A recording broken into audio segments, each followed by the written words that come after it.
नमस्कार, मी मयुरेश कोंडूर. एबीपी माझाच्या माझं शहर माझं विजन या कार्यक्रमामध्ये स्वागत. आपण आहोत सोलापुरामध्ये. आज जेव्हा सोलापुरात आपण आहोत त्यावेळेस सोलापूरची नेमकी कोणती ओळख आपण ध्यानात घ्यावी हे अजून समजत नाहीये.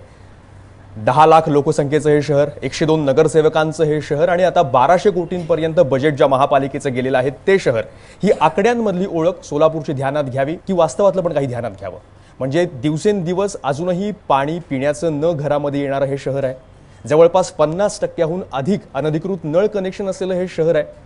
परिवहन सेवेतल्या 110 पैकी बहुतांश सगळ्या बसेस या नादुरुस्त असलेलं हे शहर आहे. त्यासोबतच अजूनही इतक्या वर्षानंतर केवळ 18% अंमलबजावणी विकास आराखड्याची होऊ शकलेलं हे शहर आहे. आणि जर महापालिकेमध्ये कोणी कर्तव्यदक्ष अधिकारी आले आणि या शहराला त्यांनी शिस्त लावायचा प्रयत्न केला तर त्यांना इथून हाकलून लावणाऱ्यांचं पण हे शहर आहे. ही वास्तवदर्शी ओळख जास्त आता लक्षात घ्यावी का? आणि मला वाटतं की हो, ज्यावेळेस महापालिका निवडणुकीच्या या निर्णायक टप्प्यावर हे शहर येऊन पोहोचलेलं आहे त्यावेळेस ही ओळख ध्यानात घ्यायला हवी. आता बाकी शहरांच्या शर्यतीतून सोलापूर जर मागे पडलं तर ते बकाल होण्याचा धोका आहे. जर तो वेग पकडला नाही तर हे शहर केवळ एक अवाढव्य खेड म्हणून राहण्याची संधी किंवा धोका जो आहे तो यांना मिळू शकतो. आणि त्यामुळेच महापालिका निवडणुकीच्या या निर्णायक टप्प्यावर शहराबद्दलचं विजन काय असावं, दृष्टी काय असावी, विकास काय असावा, स्मार्ट सिटी सोलापूर हवं म्हणजे नेमकं काय असावं याबद्दल राजकीय प्रतिनिधींची आणि इथल्या नागरिकांची सुद्धा विजन, दृष्टी स्पष्ट असावी, क्लिअर असावी. म्हणून हे माझं शहर माझं विजन सोलापुरामध्ये आपण भरवतो आहोत. आणि आता या सगळ्या वर बोलण्यासाठी सुरुवातीला जे राजकीय प्रतिनिधी या शहराचा सगळा गाडा हाकणार आहेत भविष्यात आणि पूर्ण सत्तेचा पण ते दावा करतायत, मागणी करतायत, त्यांचं विजन अगोदर प्रत्येकाकडनं थोड्या वेळासाठी ऐकूयाच. आगामी येणाऱ्या 5 वर्षामध्ये या शहरामध्ये स्मार्ट सिटी कार्यान्वित करावी, या जनतेला आधुनिक पद्धतीच्या सुविधा द्याव्यात, हे शहर अधिक स्वच्छ आणि सुंदर व्हावं, या शहरातल्या नागरिकांना पुरेसा पाणी आणि नियमित पाणी मिळावं, शहर कचरामुक्त व्हावा आणि या शहराच्या महानगरपालिकेचं उत्पन्न वाढायला पाहिजे, या दृष्टीने आम्ही या ठिकाणी प्रयत्नशील राहणार आहोत. याचा अर्थ मागील काही वर्षामध्ये आम्ही काही केलं नाही अशातला भाग नाही. पूर्ण आकडेवारी माझ्याकडे आहे आणि ती आकडेवारी मी जेव्हा प्रश्न विचारतील त्यावेळेला मी आपल्या सगळ्यांच्या माहितीसाठी सांगणार आहे. परंतु येणाऱ्या 5 वर्षामध्ये आगामी निवडणुका झाल्यानंतर ज्या अपेक्षा या आपल्या शहरवासियांच्या आहेत त्याला पूर्ण करण्याकरता या शहरातले जे काही प्रश्न आहेत, एक तर या शहरामधल्या मिल बंद पडल्या, या शहरामध्ये अनेक लोक बेकार झाले, त्याचा परिणाम महानगरपालिकेच्या एकूण उत्पन्नामध्ये झालं. त्याच्यात भर म्हणजे मग LBT बंद झाली आणि जकात बंद झाली. महानगरपालिकेचा जो उत्पन्नाचा कणा आहे तोच या ठिकाणी निघून गेला, ज्याच्यामध्ये सगळ्यात जास्त उत्पन्न मिळायचं. सुरुवातीला 100-150 कोटी मिळायचे, ते आता 300-400 कोटी रुपये उत्पन्न महानगरपालिका मिळत असते. परंतु ते उत्पन्नाचं साधनच निघून गेला आणि म्हणून महानगरपालिकेचा उत्पन्न वाढीच्या संदर्भामध्ये काय योजना आखता येईल, आगामी काळामध्ये शासनाच्या मदतीने, शासनाच्या योजनेतून झोपडपट्टी मुक्त शहर होईल का, काही मोठ्या झोपडपट्ट्यांमध्ये आपल्याला त्या ठिकाणी पक्की घरं बांधून देण्याच्या संदर्भामध्ये आमचा संकल्प आहे. आणि अशा पद्धतीने एक विजन पुढचा आम्ही घेऊन या ठिकाणी आगामी निवडणूक लढवणार आहोत. जेकाड असेल, टेक्स्टाईल असेल, या उद्योगधंद्यांना ऊर्जित अवस्था देण्यासाठी निश्चितपणे टेक्स्टाईल पार्कच्या अनेक पद्धतीने निर्मिती करणं, जेकाड आणि ट्रॅव्हल हा जगाच्या पाठीवर जाणारा आपला सोलापूरचा ट्रॅव्हल, याला ताकद देण्याची गरज आहे. सोलापूरला एक IT पार्क व्हावा अशा प्रकारची राष्ट्रवादी काँग्रेसचं एक विजन आहे. मला स्वतःलाही असं वाटतं. मी अजितदादा पवारांच्याकडे हा विषय काढलेला आहे. निश्चितपणानं भविष्य काळामध्ये त्यांच्या नेतृत्वाखाली पिंपरी चिंचवड, पुणे या शहरात जसा IT पार्क आहे तसा सोलापूरला सुद्धा IT पार्क व्हावा आणि त्या इथल्या तरुणाच्या हाताला काम मिळेल, हाही मुद्दा या ठिकाणी महत्त्वाचा आहे. महानगरपालिकेतलं प्रशासन हे निश्चितपणानं ढेपाळलेलं प्रशासन आहे. कुणीही सक्षम असा कमिशनर 10 वर्षात एका दुसरा कमिशनर सोडला, 10-20 वर्षामध्ये सक्षम असा कमिशनर येऊन प्रशासन चांगलं करेल आणि प्रशासनाची दिशा निश्चितपणाने असेल अशा प्रकारचं प्रशासन सोलापूरकरांना देऊ शकलो नाही. आणि म्हणून तशा प्रकारचं प्रशासन सुधारण्याच्या दृष्टीनं एक चांगला प्रशासक 5 वर्षाच्या कालखंडासाठी महानगरपालिकामध्ये आणण्याचं राष्ट्रवादीचं विजन असेल, मनोहर सपाटे यांचं विजन असेल. महाराष्ट्र देशाच्या कानाकोपऱ्यात जाणारी रेल्वेची सोय सोलापुरात चांगली आहे. विमानतळ होण्याची भूमिका त्या निमित्तानं आलेली आहे. ठीक. तेव्हा 2-3 MIDC सोलापुरात त्या तिन्ही बाजूने आहेत. हैदराबाद हे दुसरं शहर कर्नाटकाचं या शहरापासून जवळ आहे. आमचा सगळा व्यवहार पुणे मुंबईला होतो तेव्हा शहर विजापूर रस्त्याला वाढलेलं आहे. कर्नाटकाकडे शहर वाढतं आहे. हे शहर त्या दिशेने वाढत चाललो आम्ही. 10-15 किलोमीटर SRP कॅम्पच्या पुढे गेलो आम्ही, सोरेगावपर्यंत गेलो. हे संयुक्तिक नाही, शहर पुन्हा रोडने वाढण्याची आवश्यकता आहे. भारतीय जनता पार्टी शिवसेना युतीला जर या सोलापूर शहरातल्या सुज्ञ जनतेने सत्ता दिली तर मी फार मोठा दावा करणार नाही की या सोलापूर शहराचं नंदनवन करेन, अशा प्रकारची दावा मी या ठिकाणी करणार नाही. माझा शहरातला नागरिक हा अतिशय प्रामाणिक आहे, कष्टाळू आहे आणि प्रामाणिक तो टॅक्स पेअर आहे. त्याच्या अतिशय मूलभूत अपेक्षा आहेत, मूलभूत गरजा त्याच्या भागवलं पाहिजे अशा दृष्टिकोनातून फार साध्या अपेक्षा आहेत. माझ्या शहरातल्या नागरिकाला वाटतं की माझ्या घरामध्ये मी प्रामाणिकपणानं जी नळाची पाणीपट्टी भरतोय त्या नळाला पाणी आलं पाहिजे आणि ते पुरेशा दाबानं आलं पाहिजे. माझ्या पक्षाची सत्ता आली तर ते पूर्ण करण्याचा माझ्या पक्षाचा प्राधान्यानं प्रयत्न राहील. त्याच्याचबरोबर या सोलापूर शहरातले रस्ते ह्या खराब रस्त्यांमुळं गेल्या अनेक वर्षापासून इथल्या सत्ताधाऱ्यांनी भ्रष्टाचाराचं एक वातावरण या सोलापूर शहरामध्ये निर्माण केलेलं आहे. त्याच्यामुळे इथले रस्ते खराब आहेत. त्यामुळं या सोलापूर शहरातल्या जनतेच्या हाडांचं पूर्ण खिळखिळा झालेला आहे. त्यामुळं माझ्या शहरातल्या जनतेला किमान चांगले रस्ते उपलब्ध करून देण्यासाठी देखील आमचं प्राधान्य राहणार आहे. सांडपाण्याचा निचरा असेल, कचरा वेळेवर उचलला गेला पाहिजे, आरोग्याच्या सुविधा सर्व दूर पोचले पाहिजे, अशा पद्धतीचं व्हिजन माझ्या पक्षाचं असणार आहे. या सोलापूर शहराचा सगळ्यात मोठा समस्याग्रस्त भाग कुठला असेल तर सोलापूर शहरामध्ये 1992 साली सोलापूर शहराने स्वीकारलेली हद्दवाढ आहे. प्रभू रामचंद्रांना 14 वर्षानंतर वनवास प्रभू रामचंद्रांचा संपला, पण 27-28 वर्ष झाली, पण या हद्दवाढ भागातल्या लोकांचा वनवास अद्यापपर्यंत संपलेला नाही. हद्दवाढ भागातल्या लोकांना चांगल्या नागरी सुविधा दिल्या पाहिजे, कारण या हद्दवाढमध्ये राहणारा सामान्य माणूस हा मध्यमवर्गीय आणि प्रामाणिक टॅक्स पेअर आहे. हा प्रामाणिक टॅक्स पेअर म्हणजे वेळेपूर्वी टॅक्स भरतो, पण सगळ्याच प्रकारचे दुर्दैवाचे दशावतार त्याच्या वाट्याला आलेले आहेत. हद्दवाढमध्ये कोणत्याही प्रकारच्या मूलभूत सुविधा गेल्या 24-25 वर्षापासून इथले सत्ताधारी पोहोचवू शकले नाहीत. त्यामुळे मला वाटतं की माझ्या पक्षाच्या वतीनं, माझ्या पक्षाचं केंद्रात सरकार आहे, माझ्या पक्षाचं राज्यात सरकार आहे, या दोन्ही सरकारच्या मदतीनं माझ्या पक्षाचे 2 मंत्री आहेत आणि 1 खासदार आहेत. त्या खासदारांच्या मदतीनं मी विकासाची गंगोत्री हद्दवाढमध्ये देखील पोहोचवण्याचा एक प्रामाणिकपणानं प्रयत्न करणार आहे. आणि त्याचबरोबर या सोलापूर महानगरपालिकेतला जो भ्रष्टाचाराचा कारभार गेल्या अनेक वर्षापासून चाललेला आहे तो भ्रष्टाचार संपवण्याच्या दृष्टिकोनातून देखील माझ्या पक्षाचं प्राधान्य असणार आहे. सोलापूर महापालिकेवरती शिवसेना भाजपची सत्ता आली तर आगामी 5 वर्षामध्ये माननीय पक्षप्रमुख उद्धवसाहेब ठाकरे यांच्या नजरेतून ह्या सोलापूर शहराचा विकास आराखडा आम्ही बनवलेला आहे. आमचे शिवसेनेचे जिल्हाप्रमुख महेश कोटे असू द्या, की आमचे गटनेते भीमाशंकर मेत्रे असू द्या, आमचे शिवसेनेचे सर्व तज्ज्ञ पदाधिकारी एकत्र बसून गेले 3 महिन्यापासून आम्ही या मूलभूत गरजा, या शहराच्या मूलभूत गरजा सोडवण्यासाठी अनेक या शहराच्या विकासासाठी अनेक योजना आम्ही तयार केलेल्या आहेत. या सोलापूर शहरातील रस्त्याचे विषय असू द्या, चांगले रस्ते असू द्या, डीपीतले रस्ते असू द्या, या महिलांसाठी सुलभ शौचालय, स्वतंत्र सुलभ शौचालयाची व्यवस्था असू द्या, की विद्यार्थ्यांसाठी विद्यार्थ्यांनी खेळाडूंसाठी क्रीडांगणात या मैदानं चांगल्या मैदानं नाहीत, परंतु गेल्या अनेक वर्षापासून राष्ट्रीय खेळाडू या सावरकर जलतरण तलावामध्ये पोहायला येतात, परंतु तलावाची अवस्था एकदम दुरावस्था आहे. मार्कंडे तलावाची सुद्धा अवस्था एकदम दुरावस्था आहे. परंतु ह्या ज्या विद्यार्थी सोलापूर महापालिका शाळेतील अवस्था एकदम बिकट आहे. शाळा आहेत परंतु विद्यार्थी नाहीत, शाळा आहेत परंतु त्याचा परिसर अस्वच्छ आहे. त्यामुळं अनेक विद्यार्थी पटसंख्या गळत आहेत. त्यामुळं महापालिका शाळा सुधारण्यासाठी चांगल्या पद्धतीनं या शाळेचं नियोजनसुद्धा आम्ही करणार आहे. तसेच गेल्या 22 वर्षापासून हद्दवाढ झालेली आहे. हद्दवाढीची परिस्थिती एकदम दयनीय आहे. ही महापालिका सत्ताधाऱ्यांनी गेले 35 वर्षापासून टॅक्स घ्यायचं काम केलेलं आहे, परंतु या हद्दवाढीकडे मताशिवाय, मताच्या पलीकडे कुठलं बघितलेलं नाही. त्यामुळे हद्दवाढीमधल्या नागरिकांना अनेक गैरसोयींना सामोरं जावं लागतंय. परंतु या सत्ताधाऱ्यांनी भ्रष्टाचार करण्यात मग्न राहिलेलं आहे.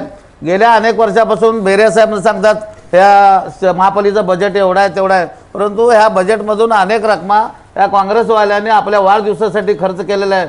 जनतेचा पैसा असं लयलूट करत असतील तर शिवसेना कदापि गप्प बसणार नाही. आणि आगामी 5 वर्षामध्ये या सोलापूर शहराचा कायापालट आम्ही शिवसेनेच्या माध्यमातून भाजपच्या माध्यमातून करणार आहे. पाण्याची समस्या फार मोठ्या प्रमाणामध्ये ज्या पद्धतीनं 24 तास पाणी या सोलापूर शहरामध्ये मिळालं पाहिजे, त्याचबरोबर कचऱ्याची समस्या फार मोठ्या प्रमाणामध्ये आहे, पार्किंगची समस्या फार मोठ्या प्रमाणामध्ये आहे. एकंदरीत या सोलापूर शहराचा विकासाचा दृष्टिकोन बहुजन समाज पार्टीच्या माध्यमातून सर्वजन हिताय सर्वजन सुखायचा नारा बहुजन समाज पार्टीच्या माध्यमातून आम्ही या सोलापूर शहरामध्ये करत असताना या सोलापूरच्या 12 लाख जनतेला ज्या पद्धतीनं विकास, ज्या पद्धतीनं ह्या चारही पक्षांनी ज्या पद्धतीनं गेले 50 वर्षे काँग्रेसने या ठिकाणी वेड्यात काढलं आणि गेल्या 2 वर्षापासून भाषणं करून आणि घोषणा देऊन या सोलापूरच्या 12 लाख जनतेला उगा भाषणं टीव्हीवर ऐकून ज्या पद्धतीनं या ठिकाणी गोड गोड असे गोंडस असे उदाहरणं देऊन या सोलापूरच्या जनतेला वेड्यात काढण्याचं काम ज्यांनी केलेलं आहे.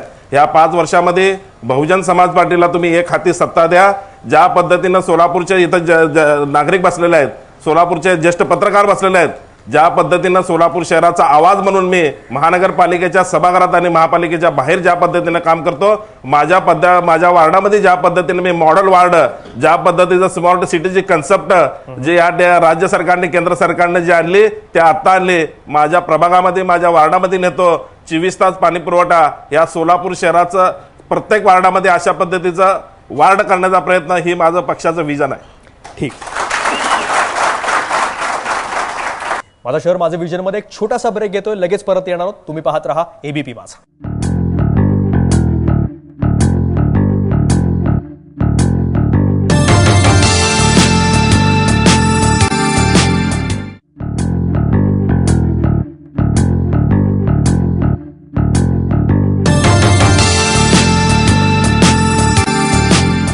ब्रेकनंतर माझं शहर माझं विजन मध्ये तुम्हा सगळ्यांचं स्वागत. सोलापुरात आपण आहोत आणि इथल्या नागरिकांचं विजन काय आहे त्यांच्या शहरासाठी ते आपण त्यांना विचारतो. एक गोष्ट या प्रत्येकाच्या बोलण्यामध्ये विजन मध्ये आली, ती म्हणजे पाणी प्रश्न. इतके वर्ष झाली खूप सारे प्रकारचे प्रोजेक्ट्स आणले गेले तरी सुद्धा सोलापुरातल्या लोकांना पाणी मिळत नाही. ही पटण्यासारखी गोष्ट वाटत नाही आजच्या महाराष्ट्रामध्ये. अर्थात काँग्रेस जबाबदेही या सगळ्या गोष्टीला. इतकी वर्ष तुम्ही सत्तेमध्ये आहात. सुशील कुमारांनी कधी 92 मध्ये ती एक जलवाहिनी आली, ती समांतर जलवाहिनी येऊ दे असे किती वर्ष चाललंय. अजूनही सोलापुरातल्या नागरिकांना तुम्ही पाणी का नाही देऊ शकला? गेल्या 5-10 वर्षामध्ये सोलापूर जिल्ह्याची परिस्थिती पावसाची आणि पाण्याची बरोबर नाही हे सगळ्यांनाच माहीत आहे. आमच्याकडे नियोजनाची व्यवस्था असतानाही आम्ही पाणी देऊ शकत नाही. हे गेल्या 5 वर्षामध्ये आम्ही अनुभवलेलं आहे. 217 कोटी 93 लाख गेल्या 5 वर्षामध्ये खर्च केलेले आहेत. या शहरामध्ये पाण्याच्या पाईपलाईन टाकण्याच्या तोच प्रश्न संदर्भामध्ये आहे की एवढे जर पैसे आले असतील तर पाण्यासारखं त्याचा निचरा झाला कुठं? नाही, मी आपल्याला तेच सांगायला लागलो की या ठिकाणी असलेल्या एवढे ते सगळे आकडे सांगता आहेत ते खरं आहे का? मग सगळ्यात जास्त प्रश्न घरात पाणी येत नाही तर तो महिलांना होत असेल. मी महानगरपालिकेचे अधिकृत आकडे सांगतोय. सोलापूरचा महिला प्रतिनिधी म्हणून मी बोलतीये की आत्तापर्यंत जे सांगितले की पाठीमागे 92 साली उजनीचे पाईपलाईन टाकली, 20 वर्ष तर मी ऐकते की समांतर जलवाहिनी टाकण्यात येतील. हे पैसे खर्च घेत आहे पण तरीही 5 दिवस आणि 10 दिवसापूर्वी पाणी येत नाही. हदवाड भागांची परिस्थिती आहे की रात्री 12 वाजता नाही तर 2 वाजता महिलांना पाणी भरावं लागतं. तेव्हा ह्या सगळ्या पक्षाचे अधिकारी काय करतात? फक्त हे नगरसेवक किंवा प्रतिनिधी म्हणून काम न करत असताना मी आणि माझं घर कसं भरेल किंवा माझं काय होईल हेच विचार जास्त होतो. कारण सोलापूरची जनता होळपळतीये. या ठिकाणी या प्रश्नावर खुलासा करण्याची संधी मिळालीच नाही. बोला. माझं काय म्हणणं आहे की त्यावेळेला 100 कोटी रुपये खर्च करून सुशील कुमारांनी जर पाईपलाईन आणली नसती तर आज काय परिस्थिती झाली असती. आणि मग पुन्हा या 2 वर्षापूर्वी सुशील कुमार शिंदेनीच 250 कोटी रुपये NTPCचे मंजूर करून घेतले आणि त्या दुहेरी पाईपलाईनचं काम या ठिकाणी आता चालू झालेलं आहे. त्याचा टेंडर निघालेला आहे. म्हणजे ह्या गोष्टी या काँग्रेस पक्षाने जे केलेल्या आहेत, मग सुशील कुमार शिंदेच्या माध्यमातून असतील किंवा महापालिकेच्या माध्यमातून असेल की जे काही पाणी आज आपल्याला मिळतं ते केवळ आणि केवळ सुशील कुमार शिंदे आणि काँग्रेस पक्षाच्यामुळे मिळतंय. काँग्रेसच्या बेरिया साहेबांना माझा सवाल आहे. मी आमच्या आजोबापासून ऐकतो, मी लई लहान होतो तेव्हा शिंदे साहेबांनी उजनीची लाईन आणली. त्यानंतर माझ्या वडिलांनी सांगितलं. मी आज बी माझ्या मुलाला बी तेच सांगायची पाळी आली. ह्याने काय मोठं तीर मारलंय की काँग्रेस सगळ्या राजकीय पक्षांचा एक अधिकार आहे की बाबा हे पाणी देणं हे त्यांचं आद्य कर्तव्य आहे. मूळ बेसिक प्रश्न आहे की एवढं पाणी सोडलं जातंय, चोरी होते, आपण त्याचं व्यवस्थापन का नाही करत? राष्ट्रवादी काँग्रेस सुद्धा सत्तेमध्ये होतं, आपल्या पक्षाकडे जलसंपदा खातं होतं. त्या जलसंपदा खात्याच्या एकंदरीत आरोपांवर काय घडलं राज्यामध्ये महाराष्ट्रामध्ये माहिती आहे. उजनीच्या पाण्यावरून आपल्या नेत्यांमध्ये कोण कोण काय काय बोललं हेही महाराष्ट्रातील लोक विसरू शकत नाहीत. पण तरीही का आपण हे करू शकलो नाही? आपण सुद्धा सत्तेमध्ये वाटेकरी होतात. साधा प्रश्न आहे, पाणी नाहीये पिण्याचं. सोलापूरचा पाणी पुरवठा हा महाराष्ट्रातल्या सर्व महानगरपालिकेपेक्षा अत्यंत चांगला आहे. वा, पटतंय का कोणाला पटतंय? चूक आहे सर. मी तुम्हाला सांगू इच्छितो सर, सोलापुरातला एक सोलापुरातला एक युवक म्हणून सांगतो मी सर तुम्हाला. सोलापुरातला एक युवक म्हणून सांगतो मी तुम्हाला. आम्हाला नाही का, आम्ही युवक ऐकून घ्या, माझा खुलासा ऐकून घ्या. माझे महापौर सर, राष्ट्रवादी काँग्रेस पक्षाचा दावा आहे की सोलापुरातला पाणी पुरवठा सर्वोत्तम आहे. योग्य प्रश्न विचारताय. 4 वेळा आम्ही आंदोलन करतो सर. आम्ही सोलापुरातला युवक म्हणून महानगरपालिकेमध्ये पाण्यासाठी वारंवार आंदोलनं केली ती युवक म्हणून. तरी सुद्धा तुम्हाला सांगतो, राष्ट्रवादी काँग्रेस असू दे किंवा काँग्रेस असू दे, माझं ऐकून घ्या. हवेत गोळीबार पाणी माझा घेणार. खुलासा पहिल्यांदा ऐका. ठीक आहे, आपण सपाटेंना हा तुम्ही बोला. खुलासा ऐका पहिल्यांदा. तुमचं असं म्हणणं की सर्वोत्तम पाणी पुरवठा आहे. सोलापूरला पाणी 10 लाख जनतेला 140 MLD पाणी लागतं. एवढं पाणी आम्ही दररोज पंपिंग करतो. एवढं पाणी सोलापूर पर्यंत आम्ही आणतो. मग घरात काही येत नाही. ऐकून घ्या माझं पूर्ण ऐका. बोला माझं पूर्ण ऐका. एवढं पाणी सोलापुरात येत असताना आपण त्यांना बोला. दरम्यानच्या काळात लक्षात घ्या, माझा दावा मी आत्ताही आपल्यासमोर प्रूव्ह करू शकतो. सोलापूरला हद्दवाढ जेव्हा झाली 92-93ला हद्दवाढ झाली आणि हद्दवाढ झाल्यानंतर सोलापूरचा पाणी पुरवठा जो आहे त्याच्या टेक्निकल दृष्ट्या हद्दवाढीला जो पाणी दिलं गेलं. पूर्वी हद्दवाढीमध्ये लाईन नव्हत्या. हद्दवाढीमध्ये जिल्हा परिषद कुठं टँकरने पाणी पुरवठा होता. हा सगळा पाणी पुरवठा करताना ज्या टेक्निकल गोष्टीची खबरदारी घ्यायला पाहिजे होती ती प्रशासनाने घेतली नाही. ऐकून घ्या. 10 लाख जनतेला पुरेल एवढं पाणी पुरवठा असताना सुद्धा त्या टेक्निकल चुकीमुळं सोलापूरचा पाणी पुरवठा विस्कळीत झाला आणि गेल्या 25 वर्षापासून तो विस्कळीत झालेला पाणी पुरवठा ठीक. खूप सोपा मार्ग आहे सत्ताधाऱ्यांना की प्रशासनाचं चुकलं म्हणून. एक मिनिट विचारू दे. बेरिया सर, मी एक छोटासा प्रश्न आपल्याला विचारते. आपण खूप कॉन्फिडेंटली सांगितलं की इतके वर्ष आपण काय केलं काय नाही केलं. सिंपल प्रश्न आहे, आपण किती वर्ष झालं सत्तेवरती आहात? आय मीन कॉर्पोरेशनवरती राष्ट्रवादी काँग्रेस किती वर्ष झालंय? सर नॉर्मल प्रश्न आहे. महानगरपालिका स्थापन झाल्यानंतर 2.5 वर्ष सोडले तर काँग्रेस पक्ष यामध्ये सत्तेवर आहे. आज इतक्या वर्ष आपण सत्तेमध्ये आहोत. आपण आज पण म्हणतोय की आपल्याला त्यावेळेसची पाणी पुरवठ्याची लाईन शिंदे साहेबांनी करून दिलेली ती अजूनही आपण रेटतोय. चालत राहिली. अजून किती वर्ष चालेल मला नाही माहिती. अहो पण मला हे नाही कळते की तुम्ही पाणी सोडलेलं सांगताय, पाणी आणलेलं सांगताय. आता मागेही म्हणत होते पाण्याची स्वच्छतेचं काय? अहो 2-2 दिवसाला पाणी येतंय. लोक पाणी पिऊन ते पुण्यावरून आलो आम्ही. कुणी या पुण्यावरून 1 आठवडा पुण्यात राहून या. जेव्हा सोलापूरच्या पाण्याची चव घेतो तेव्हा परत पुण्याला पळून जावं. म्हणजे मुळात एकतर पाणी येत नाही आणि जे येते ते गढूळ आहे, ते आरोग्याला अतिशय हानिकारक आहे. याची जबाबदारी कोण घेणार? राष्ट्रवादी काँग्रेस आणि काँग्रेस. मी आपल्याला सांगतो की महानगरपालिकेमध्ये जो पाण्याचा प्रश्न निघालेला आहे, महानगरपालिकेमध्ये 2-3 इन्सिडेंट सोडले तर कुठेही गढूळ पाण्याचं इन्सिडेंट या ठिकाणी आढळलेलं नाही. आज सुद्धा सांगतो आपल्याला. नाही सगळे लोक आज पाणी आम्ही सुद्धा तेच पाणी पितोय. ही मी सत्य बोलतोय. आणि आजही आम्ही या शहराचं पाणी पितो. गेली अनेक वर्ष 3-4 इन्सिडेंट सोडल्या तर त्याच्यामध्ये काही लोक टायफॉइड आणि काही आजारामध्ये आणि याच्यामध्ये काही लोकांचा बळी गेलेला आहे. हे आम्ही कबूल करतो. आम्ही. बेरिया सर पण आपल्याला सांगतो एका शहरामध्ये बेरिया सर इथं तुम्हाला केवळ सोलापुरातच घडतं अशाचं भाग अनेक शहरामध्ये घडलेलं आहे. बेरिया शहरामध्ये बेरिया सर आपल्याला नाही मला आपल्याला इथं थांबावं लागेल, कारण आपण सगळीकडे घडतं असं म्हणतायत. काही लोकांचा बळी गेलाय असं म्हणतात. काही हा शब्द बरोबर नाही. एका नागरिकाचं सुद्धा आयुष्य महत्व आहे सर. आज कशामुळे लोक मरायला लागले? बेरिया सर, मला सांगावंसं वाटतंय सोलापुरामध्ये पाण्याची वेळ ऐका सोलापुरामध्ये मधी पाण्याची तक्रार भरपूर झाली उन्हाळ्याच्या पिरियडमध्ये सोलापूरमध्ये. तर काही ठिकाणी आम्ही फोन करतो पाणी सोडणाऱ्याला, यांचं नियोजन एकदम ढिसाळ आहे सर. बोला तुमचा मुद्दा तर साहेब पहिला तुम्ही काही हा शब्द मागा घ्या, मग पुढे चर्चा करूया. काही हा शब्द माघारी घ्या. ज्याच्या घरातलं मरतं त्याला कळतं काय असतं.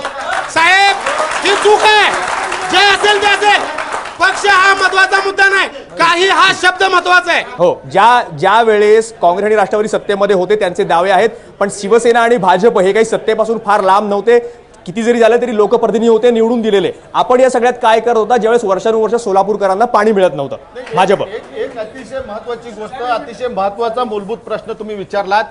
अतिशय असंवेदनशील राज्यकर्ते या सोलापूर महानगरपालिकेमध्ये, ज्यांचं दोघांच्या युतीच्या माध्यमातून या ठिकाणी सत्तेवर आहेत. बेरे साहेब म्हणतात की आडात नाही तर पोहऱ्यात येणार कुठून.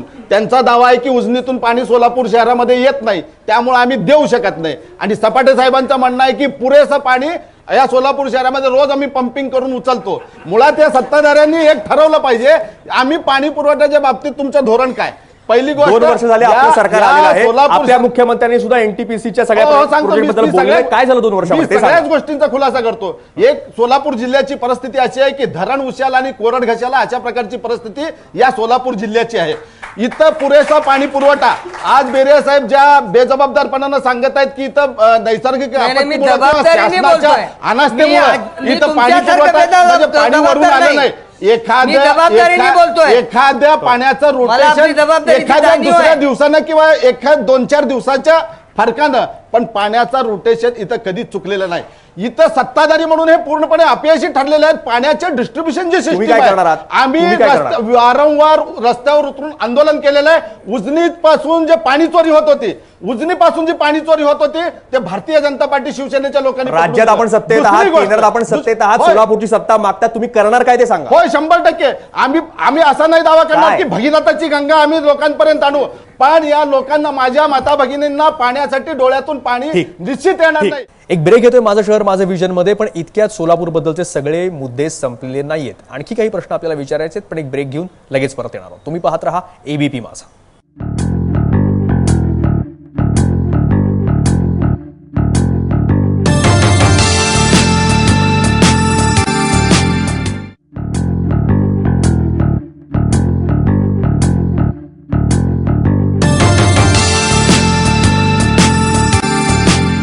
माझं शहर माझं विजन मध्ये तुम्हा सगळ्यांचं पुन्हा एकदा स्वागत. सोलापूरकरांना त्यांचं शहर कसं असावं, त्यांची विजन काय आहे त्यांच्या शहराबद्दलची, ती आपण विचारतो आहोत आणि त्यावर उत्तरं घेतो आहोत सगळ्या राजकीय लोकप्रतिनिधींकडून.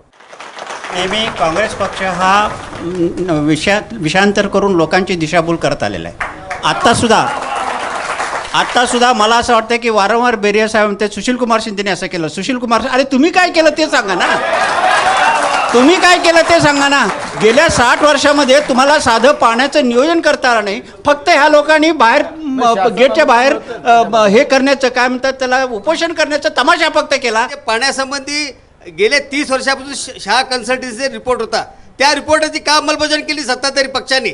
या शहरामधील गावठाण भागामध्ये पाणी मिळत नाही, पाईपलाईन लहान आहेत मोठ्या आहेत, त्याचं नियोजन केलं पाहिजे. मन म्हणेल तसं तुम्ही पाईपलाईन गाठलेलं आहे आणि शहराचं सगळं बट्ट्याबोळ केले. उजनीचं पाणी सोडायचं, मी महानगरपालिकेमध्ये गेले 10 वर्ष झालं नगरसेवक आहे, तर पहिलं पत्र येतं की तुम्ही पहिलं पैसे भरा. म्हणजे सध्याचं जे महाराष्ट्रातलं सरकार आहे, पहिलं पैसे भरा, म्हणजे सोलापूरच्या लोकांना पाणी पैसे भरल्याशिवाय पाणी सोडत नाही. हे काय धोरण आहे, हे काय धोरण आहे यांचं भारतीय जनता पार्टीचं. या सोलापूर शहराला नेहमी महानगरपालिकेचं निवडणूक डोळ्यासमोर ठेवून या सोलापूर शहराला एक विटीस धरायचं. कुठं तर सोलापूर शहरामध्ये आम्ही पाणी सोडायला लागलो, तिथं पैसे भरा महापालिका, नाहीतर आम्ही उजनीतनं पाणी सोडणार नाही. या सोलापूर शहराला जर 3 महिन्याला भारतीय जनता पार्टी आणि शिवसेना आणि काँग्रेस आणि राष्ट्रवादी या सोलापूरच्या 12 लाख जनतेला विटीस धरण्याचं काम नेहमी केलेलं आहे, लक्षात ठेवा तुम्ही. 50,000 नळ चोरीचे कनेक्शन सोलापुरामध्ये आहेत असं मगाशी आपली ओळख सांगितली. हे 50,000 नळ कनेक्शन कोणाकडे चोरीचे आहेत, त्यासाठी काय केलं काँग्रेसने, राष्ट्रवादीने? कोणाकडे चोरीचे आहेत, कोण देतं ते कनेक्शन करून? तेच म्हणतो ना आम्ही, हे कनेक्शन यांच्याच राज्यात दिले गेलेले आहेत ना, मग हे का नाही पकडले गेले किंवा का त्यांच्याकडनं वसुली केली गेली नाहीये? कोण देतं हे कनेक्शन? शिवसेना जे आहे ना ते बोर्डामध्ये असतात आणि त्यांनी विरोध करत नाही. आणि ती 19 कोटी कामाच्या 2 दिवसामध्ये वर्तमानपत्रात आलं आहे की महाराष्ट्र शासनाच्या मुख्यमंत्र्यांनी 19 कोटीचा निधी थांबून ठेवला आहे. का थांबून ठेवला आहे ह्या मग निंबरकरांना माझा प्रश्न आहे की हिने 19 कोटी आता जे विकास होणार होता महाराष्ट्र शासनामध्ये, आता सोलापूर शहरामध्ये होणार होता, ते पाणीसाठी होणार होता, त्या पाणीसाठीच होणार होतं आणि ते रस्त्यासाठी होणार होतं, ते हिने थांबवले. या ठिकाणी मी पाण्यासाठी एवढं म्हणेन, लातूरमध्ये मी गेल्यानंतर लातूरचे लोक म्हणतात तुमचं सोलापूर 100% चांगलं आहे, तुम्हाला दिवसाड का पाणी मिळतं आहे. पण या ठिकाणी साहेब झोपडपट्टीमध्ये भागामध्ये जातो, त्यांचे जे पाईप आहे ना, पाणीचं पाईप त्यांचा बाथरूम पर्यंत जात आहे, पाणी भरपूर मिळत आहे. जे अधिकारी इथे येतात आणि जे उत्पन्न आणण्याचा प्रयत्न करतात त्यांना मात्र इथले राजकीय पक्ष त्यावेळेस एकी दाखवतात आणि इथून घालवून देतात जे नागरिकांच्या बाजूचे वास्तविक असतात. असं का होतं? सोलापूरकरांनी तरी त्याचा पुरेपूर अनुभव घेतलेला. अलीकडेच तुकाराम मुंडे इथले कलेक्टर असतील आणि यापूर्वी चंद्रकांत गुडेवार असतील किंवा जिल्हा परिषदेमध्ये यापूर्वी संजय भाटिया असतील, ह्यांचं वाईट अनुभव आहे सोलापूरकरांना. यांना हुसकावून लावायचं काम करता. इथं ढोंगीपणा मला दिसतं हे विरोधी पक्षाचं आणि सत्ताधाऱ्यांचं. गुडेवारांच्या बाबतीत गुडेवारांची बदली काँग्रेसची राजवट राज्यात असताना गुडेवारांची पहिल्यांदा बदलीचा डाव आखला गेला आणि त्यांची बदली झाली. आणि बदली न होण्यापूर्वी त्यांनी स्वतःहूनच अर्ज दिला माझी बदली करा म्हणून. आणि मग ते प्रेशर आले आणि त्यांना मग माघार घ्यायला लावली आणि नंतर हे गुडेवार पूर्ववत आपल्या पदावर आले तेव्हा ह्याच भाजपा शिवसेनेनं त्यांचा क्रेनच्या साह्यानं पुष्पहार घालून त्यांचा सत्कार केला. आणि त्यानंतर पुन्हा सत्तांतर झाले. सत्तांतर झाल्यानंतर भाजप शिवसेनेचं सरकार इथं आलं आणि पहिल्यांदा 1 नंबरचा शत्रू कोण झाला असेल तर ते गुडेवारांची पहिल्या क्रमांकाने त्यांची बदली केली. आणि ह्याच्यामध्ये पालकमंत्र्यांपासून इथलं भाजप शिवसेना की जे व्यापारी धार्जिने उद्योजक धार्जिने आहेत त्यांची वकिली करून त्यांच्याशी हितसंबंध करून त्यांनी गुडेवारांचा बळी दिलेला. विचारूया आपण भाजपला प्रश्न विचारूया. चंद्रकांत गुडेवार यांच्या विरोधामध्ये ज्यांची दुकानदारी बंद झाली त्या लोकांनी चंद्रकांत गुडेवार यांची बदली करण्याचा प्रयत्न केला. पण भारतीय जनता पार्टीच्या वतीनं आम्ही रस्त्यावर उतरलो आणि चंद्रकांत गुडेवार समर्थनामध्ये आम्ही उभं राहिलो. अशा पद्धतीने खोटं बोलून अशा पद्धतीने हे असं चालणार नाही. आणि दुकानदारी बंद पडलेली लोक गुडेवारची बदली करण्यासंदर्भात या ठिकाणी हेच लोक पुढे होते. गुडेवारची बदली झाली म्हणजे या ठिकाणी म्हणजे ती राजकीय स्वार्थापोटी जोगवा मागत फिरले सोलापूर शहरामध्ये गुडेवारची बदली रद्द करा आणि नंतर सत्ता आल्यानंतर पहिली गुडेवारची बदली केली. अतिशय खोटा आरोप करतायत. सोलापूरच्या जनतेला सगळं माहिती आहे. आरोप करण्यामध्ये अर्थच नाही. सोलापूरच्या जनतेला माहिती आहे सगळ्या गोष्टी. ठीक. चंद्रकांत गुडेवार एक प्रामाणिक अधिकारी होते आणि सगळे त्यांच्या विरुद्ध एकत्र आले. वास्तविक ते अधिकारी नागरिकांची बाजू घेत होते. वास्तविक सांगतो, चंद्रकांत गुडेवार हे नागरिकांची बाजू घेतो. सोलापूर शहर विकासासाठी त्यांनी मोठ्या प्रमाणात काम केलं. त्याच पद्धतीने सोलापूर जिल्ह्याचे कर्तव्यदक्ष जिल्हाधिकारी तुकाराम मुंडे सुद्धा सोलापूर शहराचं विकासाचं विजन डोळ्यासमोर ठाम करते. त्यांना अकलण्यासाठी सोलापूर जिल्ह्याचे पालकमंत्री खुद्द रस्त्यावर उभारले. त्यांच्या केबिनमध्ये जातो. सोलापूरचा तुम्ही पाणी प्रश्नाबद्दल बोलताय, विकासाबद्दल बोलताय. नागरिकांच्या हितापेक्षा त्यांना स्वतःचा जे इगो होता त्या गोष्टी, सोलापूरच्या विकासापेक्षा या सगळ्या गोष्टी महत्त्वाच्या वाटत्या. अशा पद्धतीनं दादांत खोटा प्रश्न एक आभास या ठिकाणी निर्माण करण्याचा जो प्रयत्न केला जातोय. आता असं आहे की जेव्हा नागरिकांचा विचार केला जातो त्यावेळेस सगळे एकत्र येतात का दाखवतात आपल्याला माहित नाही. मयुरेश सर, जेव्हा जेव्हा काही चांगलं घडलं काँग्रेस आणि राष्ट्रवादी म्हणते की सुशीलकुमार शिंदे साहेबांनी घडवलं. पाणी असेल काही असेल, सन्माननीय UN बेरिया साहेबांनी सांगितलं की आम्ही 5 वर्ष सत्ता मिळाली तर अमुक करू तमुक करू. आधी का केलं नाही हा प्रश्न आहे. आणि दुसरा महत्त्वाचा मुद्दा, जेव्हा काही वाटोळं होतं तेव्हा ते प्रशासनावर खापर फोडतात. इथले लोकप्रतिनिधी काय करतात? जेव्हा नोटाबंदीचा निकाल झाला, या शहराच्या महापौरांनी 3 वर्षाचा पेंडिंग टॅक्स भरला आणि हे सन्माननीय मनोहर सपाटे जे प्रशासनावर खापर फोडतायत त्यांनी स्वतः अतिक्रमण केलं होतं, त्यांच्या संस्थेने अतिक्रमण केलं होतं. मग बाकी लोक यातून काय धडा घेणार आहेत? जे प्रश्न आपण सगळ्यांनी विचारलेले आहेत, चंद्रकांत गुडेवार यांची बदली आम्ही केलेली नाही. बदली झाली ती भाजप आणि सेनेचं राज्य या महाराष्ट्रामध्ये आपलं सरकार असतानाही एक प्रयत्न झाला होता. ऐका ना, काँग्रेस पक्षाच्या नगरसेवकांनी, मी तुम्हाला म्हणत नाही, मी काँग्रेस राष्ट्रवादी तुम्हाला मी तुमच्यावर आरोप करतो आणि तुमच्या विरोध करतो. मयुरेश, आम्ही गुडेवार साहेबांचा मी स्वतः आणि माझ्या पक्षाने सभागृहामध्ये चांगल्या कामाचं अनेक वेळा अभिनंदन केलं आहे. त्यांच्या पाठीची आम्ही खंबीरपणे उभे राहिलो.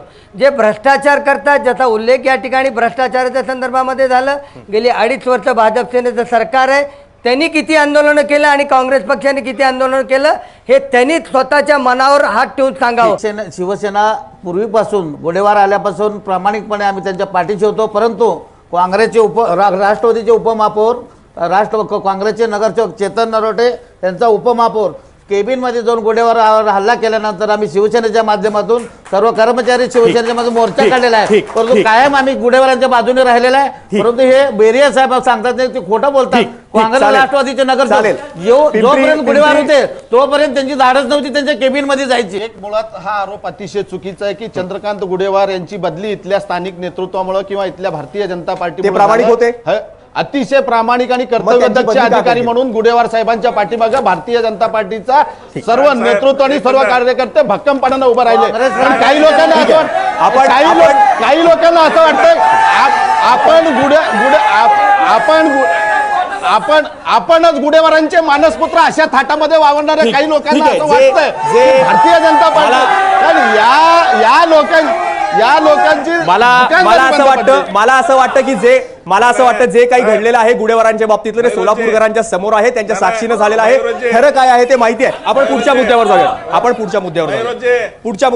पुणा रोड आता एक्सप्रेस वे मध्ये गेलाय आणि एक्सप्रेस वेला बायपास रस्ते नाहीये, बाजूला सर्व्हिस रोड नाही आहे. असल्या ठिकाणी न जाता सोलापूर शहरापासून 3 किलोमीटर अंतरावर तुळजापूर रोड आहे आणि तुळजापूर रोडचा कचरा डेपो स्थलांतरित केला तर येणाऱ्या काळामध्ये तिथं 77 एकर महानगरपालिकेची जागा आहे. सोलापूरच्या लोकांना सुद्धा श्वसनाचा त्रास होत आहे, कारण आज शहराच्या हद्दीत असलेला कचरा डेपो हटवा. आणि ज्यावेळेस एका दिशेनं शहराची आपण वाढ असं म्हणतो, त्यावेळेस आणखी एक महत्त्वाचा मुद्दा येतो की त्या दिशेला जाणारी वाहतूक व्यवस्था ही व्यवस्थित असावी लागते.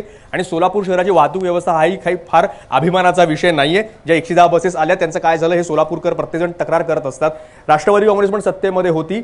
वाहतूक व्यवस्था इतकी वाईट का आहे सोलापूरची? परिवहन खात्याला बसेस मिळाल्या आणि ह्या परिवहन खात्याला बसेस दिल्या, त्या बसेस सगळ्या चेसी क्रॅकच्या दिल्या गेल्या अनुदानानं आणि अशा बसेस महापालिकेनं स्वीकारल्या. त्या बसेस स्वीकारून या शहराची अंतर्गत वाहतूक, सामान्य माणसाला वाहून नेणारी वाहतूक ही निश्चितपणे कोलमडली गेली. अशोक लेलँड कंपनीच्या बसेस संपूर्ण देशभर दिल्या गेलेल्या आहेत. फक्त सोलापूर शहरामध्ये चेसिस मोडलेले बसेस येतात, हे काय करू बघायला मला कळलं नाही. बसेस घेताना जी दक्षता, जी फसवणूक झालेली आहे, सोलापूर महानगरपालिकेची फसवणूक झालेली आहे. बसेस घेताना दावा करण्याचा निर्णय झालेला आहे. बसेस घेताना जी महानगरपालिकेची कंपनीकडून फसवणूक झाली आहे आणि ह्या फसवणुकीमध्ये निश्चितपणानं भ्रष्टाचार झालेला आहे. आपले जे साईड कलाकार असतात ना, काँग्रेस राष्ट्रवादी भाजप शिवसेनेचे, हे जगण्याचं साधन बनवलेलं आहे. तिथं जायचं, गप्पा गोष्टी मारायचं, दररोज एक टायर काढायचं, दररोज एक टिप्पणी काढायचं, दररोज एक हे काढायचं आणि अशा पद्धतीनं या ठिकाणी रात्री टेम्पो लावायचा आणि टेम्पोनं सगळा माल चोरीला न्यायचा. साहेब सभागृहामध्ये बोललो, वाल्वो बस सोलापूर शहरामध्ये, त्या वाल्वो बसमध्ये तिथले कर्मचारी आणि काय लोक त्या ठिकाणी दारू पेत बसलेले, अशा पद्धतीचं मी सभागृहामध्ये बोललो. टेम्पो लावून त्या ठिकाणी चोरून नेतात आणि काँग्रेस राष्ट्रवादी भाजप शिवसेनेचे लोक ह्या गोष्टीला सर्व सहकार्य करतात. त्यामुळं परिवहनची व्यवस्था ही सोलापूर शहरामधल्या फार भयानक झालेला आहे. काँग्रेस फार भयानक झालेली आहे परिस्थिती, भयानक झालेली आहे परिस्थिती. काँग्रेस तुम्हाला सांगतो चेअरमन आहे, आवाज उठवला, याच्यावर तक्रारी केल्या, त्याच्यावर गुन्हे दाखल करायला सांगितले. राष्ट्रवादी सर्वात महत्त्वाची गोष्ट आहे. एक छोटासा ब्रेक घेतोय माझं शहर माझं विजन मध्ये. आणखी काही महत्त्वाचे सोलापूरचे प्रश्न आपल्याला विचारायचे आहेत, ते संपलेले नाहीयेत, पण लगेच परत येतोय. तुम्ही पाहत राहा एबीपी माझा.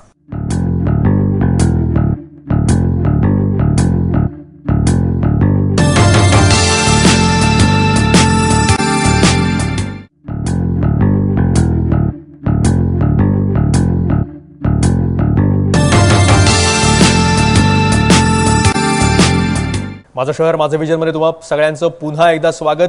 सोलापूरकरांना त्यांचं शहर कसं असावं याची दृष्टी काय आहे त्यांची, आपण यांना विचारतो.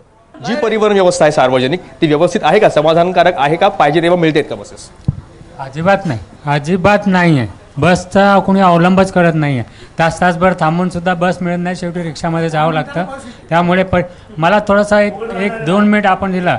हे जे चाललेलं आहे तमाशा, मला असं वाटतं की सोलापूर सिटी स्मार्ट सिटीकडे वाटचाल करत आहे. बरोबर. सोलापूर शहराला या प्रस्थापित राजकीय पक्ष आणि प्रस्थापित नगरसेवक यांच्यापासून मुक्त केल्याशिवाय सोलापूरची प्रगती होणार नाही, सोलापूर स्मार्ट होणार नाही. मध्ये मी आपल्याला सांगतो, पुन्हा आपल्या सगळ्यांना असं वाटेल की पुन्हा सुशील कुमारांचं नाव आणलं. परिवहनची व्यवस्था सुधारण्याकरता केंद्रीय गृहमंत्री असताना या ठिकाणी जवाहरलाल नेहरू योजनेतून माननीय सुशील कुमार शिंदे यांनी 91 करोड रुपये आणले.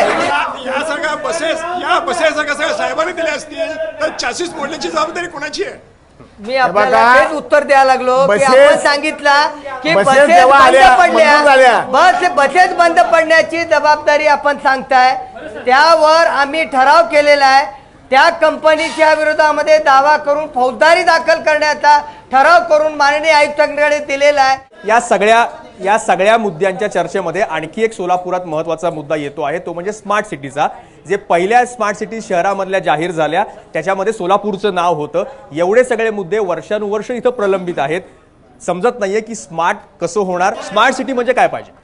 खरं म्हणजे इथे छत्रपती संभाजी महाराज तलाव आहे, त्या तलावाच्या स्वच्छतेबाबतीत इथल्या पक्षाच्या भूमिका महत्त्वाच्या आहेत. सुलभ शौचालयाची संख्या किती असणार आहे या बाबतीत सर्व पक्षांनी आपलं धोरण स्पष्ट करावं. स्मार्ट सिटी हवा आहे सोलापूर म्हणजे नेमकं काय हवंय? तुम्हाला काय हवंय? सर मला असं वाटतंय या सर्व राजकीय पुढाऱ्यांचा एकदा सेमिनार घ्यायला हवं सर. कारण का तेच आपण घेतो आहोत. तुम्हाला स्मार्ट सिटी म्हणजे नेमकं काय हवं? तेच सांगतो सर. आता सध्या कसं आहे सर, बसेस खूप मोठ्या आहेत आणि रोड छोटे आहेत, छोटे बस करायला पाहिजे. हे एक छोट्या गोष्टीतून आपण शिकायला पाहिजे. बसेस लवकर झाला पाहिजे. स्मार्ट सिटी अशी पाहिजे. तुम्हाला स्मार्ट सिटी कशी पाहिजे?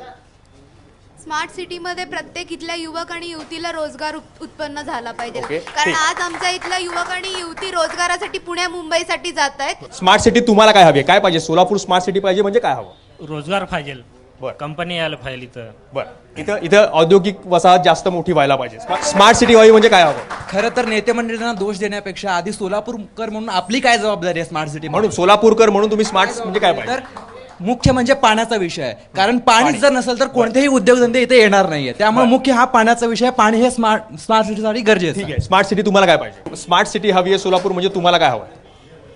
रोजगार निर्मिती हवी, औद्योगिक वसाहत्या पाहिजेत. त्याचबरोबर जे शासनाच्या स्कीम आहेत त्या गोरगरिबांपर्यंत पोहोचत नाहीत, तर त्या स्कीम प्रत्यक्षात रिअलमध्ये जे गरीब आहेत त्यांच्यापर्यंत मिळाव्यात. आणि ज्यांना घरं नाहीत, खरोखर जे आज बरेच लोक आहेत ते बेघर आहेत, तर त्यांना घरं मिळावीत. बेघरांना घर मिळावीत म्हणजे स्मार्ट होईल. स्मार्ट सिटी पाहिजे म्हणजे तुम्हाला काय पाहिजे? मला सोलापूर आज सुद्धा सुधारित खेड म्हटलं जातं. तर यासाठी या सर्वच पक्षातील स्वतःच्या विभागाच्या सुधारणा करून सोलापूरला स्मार्ट सिटी शहर हे सुशिक्षित, स्वच्छ, सुंदर होण्यासाठी प्रयत्न. पहिल्यांदा अगोदर तुमचे वॉर्ड स्मार्ट करा आणि मग शहर स्मार्ट करायच्या गोष्टी करा असं ते म्हणतात. तुम्हाला काय पाहिजे? स्मार्ट म्हणजे काय पाहिजे? सर सोलापूर शहरात मूलभूत सोयी सुविधा दिली तरी सोलापूर शहरात स्मार्ट झाल्यासारखं. चालेल. तुम्हाला काय पाहिजे? स्मार्ट पाहिजे.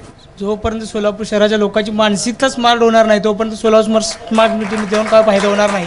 कुठल्याही पक्षाची सत्ता येऊ द्या, कोणाची सत्ता येऊ द्या, पण लोक जोपर्यंत स्वतःला स्मार्ट समजणार नाहीत किंवा स्वतःच्या सुखसुविधाही जाणून घेणार नाहीत की स्वच्छ घर परिसर स्वच्छ ठेवणे स्वच्छ. स्मार्ट सिटीमध्ये नागरिक सुद्धा तितकेच स्मार्ट पाहिजेत. माझ्या मते स्मार्ट सिटी हा एक वेगळा विषय आहे आणि महानगरपालिका हा एक वेगळा विषय आहे. महानगरपालिकेची जबाबदारी आहे की ड्रेनेज लाईन, पाणी, रस्ते, लाईट ह्या सगळ्या व्यवस्थेकडे महापालिकेचं लक्ष असायला हवं. आणि हे कायद्यातही तशीच तरतुदी आहेत आणि तशा कमिट्याही आहेत नेमलेल्या. Smart city it should be the more than infrastructure development. हे इन्फ्रास्ट्रक्चरवर भर असावी. प्रत्येक 10,000 लोकसंख्येमागं एक प्लेइंग ग्राउंड असावं. आपण आता सगळ्या राजकीय पक्षांना विचारूयात. तुम्ही आता सगळ्यांनी ऐकलं की स्मार्ट सिटी बद्दलच्या कोणाकोणाच्या कल्पना काय आहेत. स्मार्ट सिटीमध्ये सोलापूरचं नाव आहे, त्याच्याबद्दलचा निधी केंद्र सरकारकडनं येणार आहे, राज्य सरकार त्याच्यामध्ये असणार आहे. आपण प्रत्येक पक्षाला वेळ देऊयात की प्रत्येकाने सांगितलं की अगदी रोजगारापासून ते रस्ते होण्यापर्यंत ते बसेस होईपर्यंत अनेक वर्ष हे मुद्दे आपल्या प्रचारामध्ये आहेत, जाहीरनाम्यामध्ये आहेत, ते स्मार्ट सिटीमध्ये असणार आहेत. आपण या सगळ्या जे उल्लेख आता इथल्या सगळ्या प्रतिनिधींनी केले ते आपापल्या जाहीरनाम्यामध्ये असणार आहे का? एकेका मिनिटात प्रत्येक पक्षांनी सांगा. भाजप या अपेक्षांची पूर्ती करण्यासाठी सरकारची एखादी योजना ही पुरेशी ठरणार नाही. या सोलापूर शहराच्या विकासाची भूक फार मोठी आहे. हजारो कोटी रुपये ज्या वेळेला या सोलापूर शहरामध्ये खर्च करू त्यावेळेला हे सोलापूर शहर खऱ्या अर्थानं स्मार्ट बनणार आहे. पण हे स्मार्ट बनत असताना याचं नियोजनबद्ध आराखडा जर आपण तयार केला तरच या शहराला विकासाची एक चालना मिळणार आहे. अगोदर रस्ता करणार आणि नंतर पाईपलाईन साठी खोदणार, ड्रेनेज लाईन साठी खोदणार, अशा प्रकारचं केलं. जिथं ज्या भागामध्ये ज्या कामांची आवश्यकता आहे त्या पद्धतीनं प्रशासनाकडून ते काम सुचवलं गेलं पाहिजे. केवळ मी माझ्या प्रभागामध्ये निधी ओढून नेतो आणि इथं वेगळं काहीतरी करतो अशा पद्धतीनं कामकाज करून चालणार नाही. स्मार्ट सिटीची जी योजना आली सरकारकडून, भारत सरकारकडून, त्याच्यामध्ये या स्मार्ट सिटीच्या रूपानं शहराचं महानगरपालिकेचं सत्ता केंद्र मोडीत काढलं. कंपनी करून त्यांना महापालिकेने त्याचे अधिकार काढून घेतले, त्याला कंपनी केली आहे आणि कंपनी करून ठराविक भाग सुधारण्याचा संकल्प आहे. शहर सुधारण्याचा संकल्प स्मार्ट सिटीमध्ये नाही. आपण म्हणताना स्मार्ट सिटी म्हणतो, ही फसवणूक आहे. आम्ही आमच्या जाहीरनाम्यामध्ये आत्ताची सर्व महिला भगिनी असू द्या, युवक वर्गातून अनेक सूचना आलेल्या आहेत. त्या सूचनेचं पालन आम्ही जरूर करून सोलापूर शहर कशा पद्धतीने स्मार्ट असलं पाहिजे सर्व आम्ही स्वतःच्या माध्यमातून आमच्या प्रभागापासून आम्ही सुरुवात करणार आहे. ह्याच्यामध्ये लोकांच्या सहभागातून या सोलापूरच्या लोकांना स्मार्ट सिटीची संकल्पनाच माहिती नाही. मुळात फक्त या ठिकाणी स्मार्ट सिटीचे 200 कोटी 45 लाख रुपये आलेले आहेत आणि गेल्या 2 वर्षापासून या सोलापूरच्या लोकांना वेड्यात काढायचं. महानगरपालिकेची निवडणूक आता 1 महिन्यावर आली, कुठं तर भूमिपूजन करायचं आणि आम्ही स्मार्ट सिटी म्हणायला लागलो. अहो, या स्मार्ट शहरामध्ये स्मार्ट सिटी देशामध्ये 9व्या नंबरवर आली. ह्या सोलापूरच्या जनतेला आपण आठवड्याला पाणी देतो, ह्याच्यापेक्षा लज्जास्पद गोष्ट काय? मला बरोबर. आपल्या असलेल्या सुविधांमध्ये आधुनिक पद्धतीने चांगल्या पद्धतीची सुविधा उपलब्ध करून देणं, याला आपण स्मार्ट सिटी म्हणतो. उदाहरणार्थ पाणी पुरवठ्याच्या संदर्भामध्ये सांगितलं, लाईटच्या संदर्भामध्ये सांगितलं, तर जो पोर्शन आपण स्मार्ट करणार आहोत त्याच्यामध्ये 24x7 म्हणजे 24 तास आणि 7 दिवस ती सेवा लोकांना मिळाली पाहिजे, अशा पद्धतीची एक संकल्पना केंद्र सरकारची आहे. स्मार्ट सिटीमध्ये आपला समावेश झाला, तो स्मार्ट सिटीच्या असलेल्या निकषामध्ये सोलापूर शहर बसलं. जे हे सगळे प्रतिनिधी इथं बोलले आणि जे प्रश्न आपण अपेक्षा व्यक्त केल्यात प्रश्न विचारून, ते सगळे यांच्या जाहीरनाम्यामध्ये येतील आणि जोपर्यंत महानगरपालिकेच्या निवडणुका येतील त्या वेळेपर्यंत आपण हे प्रश्न त्यांना विचारत राहूयात, म्हणजे ते पूर्ण करण्याची जबाबदारी सुद्धा त्यांच्यावर देता येईल आणि एबीपी माझाही तुमच्या सोबत हे प्रश्न सतत विचारण्यामध्ये असेल. ते जाहीरनाम्यामध्ये येईपासून ते अगदी ते पूर्णत्वास जाईपर्यंत सगळे लोकप्रतिनिधी आणि त्यासोबतच सगळे सोलापूरचे नागरिक जे आहेत ते या चर्चेमध्ये सहभागी झाले त्यांचं विजन मांडण्यासाठी. त्यासाठी मी सगळ्यांचे आभार मानतो आणि माझं शहर माझं विजन मध्ये आपण इथंच थांबतो. पुढच्या वेळेस आणखी एका शहरामध्ये त्या शहराचं विजन जे आहे ते जाणून घेण्यासाठी भेटणार आहोत. तुम्ही पाहत रहा एबीपी माझा.